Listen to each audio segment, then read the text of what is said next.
Deuteronomy chapter 15. At the end of every 7th year, cancel all debts. This is the procedure. Everyone who has lent money to a neighbour writes it off. You must not press your neighbour or his brother for payment. All debts are cancelled. God says so. You may collect payment from foreigners, but whatever you have lent to your fellow Israelites, you must write off.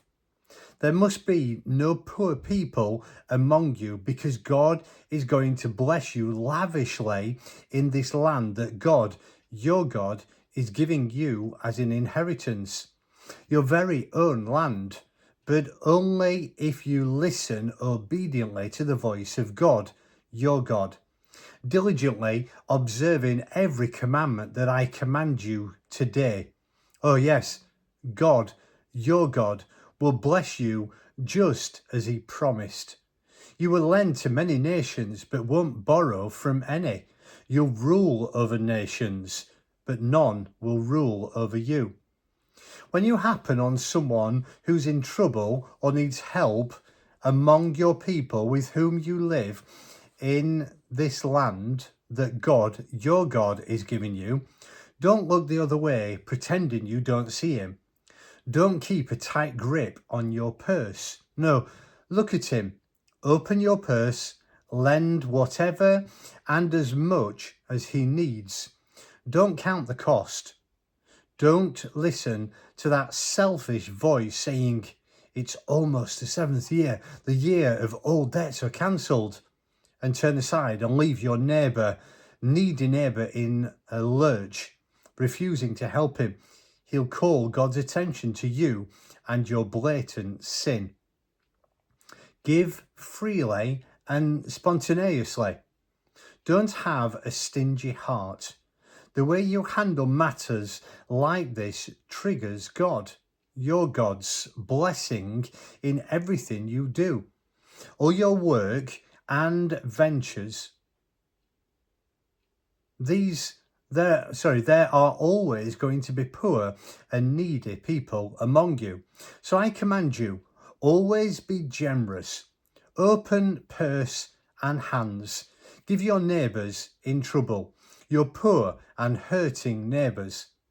If a Hebrew man or Hebrew woman was sold to you and has served you for 6 years, in the 7th year you must set him or her free, released into a free life. And when you set them free, don't send them off empty-handed. Provide them with some animals, plenty of bread and wine and oil. Load them with provisions from all the blessings with which God, your God, has blessed you. Don't for a minute forget that you were once slaves in Egypt, and God, your God, redeemed you from that slave world. For that reason, this day I command you to do this. But if your slave because he loves you and your family and has a good life with you, says, I don't want to leave you, then take an awl and pierce through his earlobe into the doorpost, marking him for your slave forever. Do the same with the women slaves who want to stay with you. Don't consider this an unreasonable hardship, this setting your slave free.